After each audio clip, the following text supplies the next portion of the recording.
Hello, আসসালামু আলাইকুম। আমার শখের ছাদ বাগান থেকে সবাইকে জানাই অনেক অনেক ভালোবাসা। আজ ছাদ বাগান থেকে ২টি লাউ সংগ্রহ করলাম। এই তো আলহামদুলিল্লাহ একটি লাউ কাটলাম, আরেকটু কেটেছি ওই পাশ থেকে।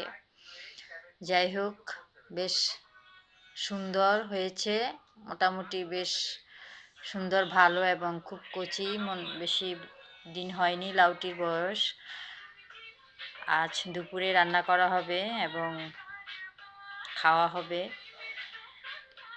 শখের বাগান আসলে কি বলবো, সবাই বাগান করে এবং খুব তৃপ্তি নিয়েই করে, ভালোবাসা দিয়ে করে।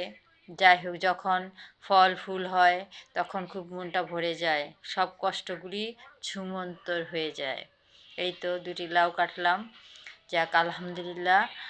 আগামীতেও আরও লাউ আসছে এবং বড় হবে। ধন্যবাদ সবাইকে।